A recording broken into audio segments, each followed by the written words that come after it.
બાપ એટલું મોંઘું ને કે નેવેના પાણી મોઢ ચડે. અડધી જિંદગી તો આપણી લોનમાં જ પતી જાય. તોય જોઈએ એવું તો ઘર ના જ મળે. પણ પેલું કહેવાય ને કે ઘર અને વર આ શોધમાં કંઈક તો જતું કરવું જ પડે. પણ મહેનત કરો ને તો તમને કાંઈ પણ મળે, ભગવાન પણ. તો તોય તમારા સપનાનું ઘર છે. તો એ જ સપનાનું ઘર જોવા આજે હું આવી છું, રામેશ્વર ક્રિસ્ટલ, કે જે ધરતી પર મારું સ્વર્ગ. એટલે કે અહીંયા અપ્સરાઓ નથી નાચતી, પણ પ્રકૃતિના ખોળે હોઈએ ને એવી અનુભૂતિ થાય.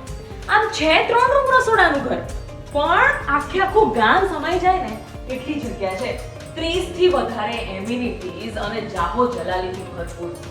પ્રફુલ્લા માસીને કહીશ ને એટલે જોજો ને મોઢે દેખાશે કે આહાહા, સાવિત્રી આટલું મોટું ઘર લઈ લીધું. બાપરેમાં, ઘરની અંદરથી સીડી હોય ને એવું મારું સપનું પહેલેથી હતું.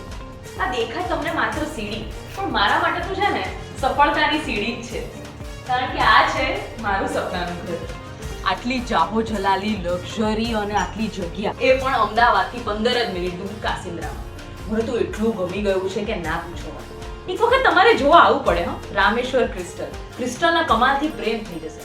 આજે તો જો આના પપ્પા જોડે લેવડાઈને રહું આપણે, એના વગર ઘરે જ નથી જોવું.